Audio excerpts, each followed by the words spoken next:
Brian is with us in Fort Wayne, Indiana. Hey, Brian, how are you?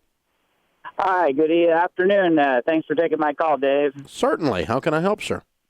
Well, I took this great municipal job about 16 years ago. I had a retirement fund that has been set for the last 16 years in a guaranteed fund, good, bad, or indifferent. I was guaranteed that I would get some sort of retirement at the rule of 85 here in Indiana. Mm-hmm. And I don't know, there's a part of this that's called an annuity. Mm-hmm. And you are able to place part of that in different sectors of the stock market. Right. And I have no idea. I'm not a money person. I don't know what to do with that. Okay.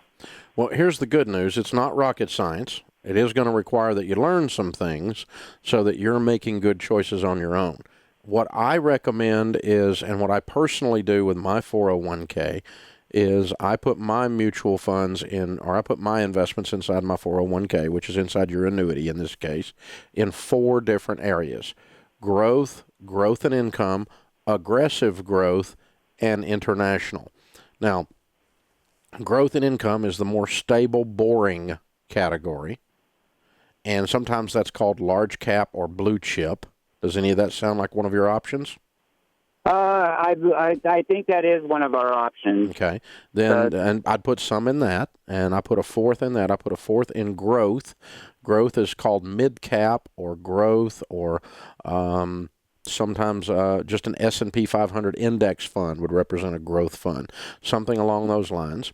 And then aggressive growth is obviously small, aggressive companies. They're startup companies. They're the smaller companies, the more volatile. Sometimes those are called emerging markets or small cap. If you see that, small cap means capitalization. So capitalization means small company. Okay, and that's going to be your more volatile. It's big rates of return, but it's the biggest roller coaster ride of the ones. The growth and income's the calmest of the 4.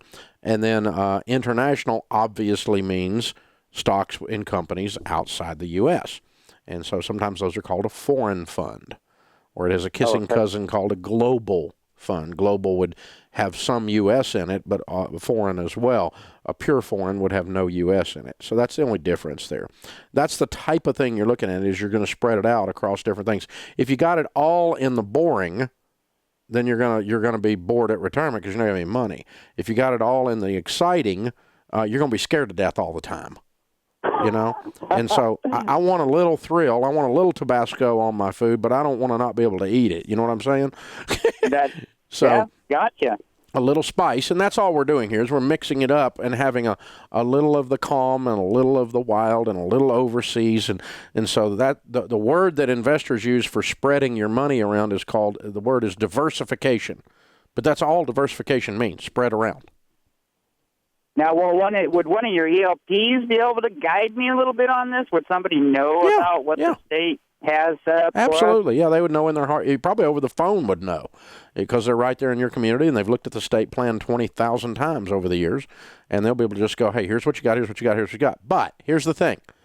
You can't be an endorsed local provider of ours if you don't have the heart of a teacher, and so in the last few minutes here on the radio, you've learned a couple of little basic things from me. Maybe you knew them before, I don't know, but you learned some basic stuff. I want you to continue to learn a little bit more, so you're not doing something because Dave Ramsey said, or you're not even doing something because an ELP said. You're doing something because you learned enough to make the decision, and then you understand why we're suggesting something. So you already understood I was suggesting 4 different things. Why? Because spreading it out like that gives you some safety, and you're not too excited where you can't breathe, you know, that kind of thing. So that's what that diversification thing means. So you just got to learn that from the ELP. But just go to DaveRamsey.com and click on ELP, and they'll help you. And let me send you a copy of Chris Hogan's #1 best-selling book, Retire Inspired. And it's got a bunch of really good information. You can begin to learn about this stuff. Again, I'm not trying to turn you into some kind of PhD in economics with a pocket protector nerd, okay? But I do want you to understand where your money's going, because you're the one that's responsible for it. Once I'm done with that snowball, now, even though I have my city accounts, municipality accounts, do I still want to put 15 into some sort of IRA for myself? Yeah, Yeah, you want to put 15% into something. Now, if you're putting money into the city, you can deduct that amount from the 15%, but I want you to have some stuff that's not at the city. And so a good Roth IRA and some good mutual funds as well would be a way to do that. So hold on, I'll have Kelly pick up and send you a copy of Chris Hogan's book, Retire Inspired. Hey guys, thanks for watching. If you enjoyed this video, click the subscribe button to get the latest content and check out these other great clips from the show. You are not a victim. You're not a victim of big corporations. You're not a victim of Wall Street. You're not a victim of capitalism. You're not a victim of wealth inequality. You're not a victim of racism. You're not a victim.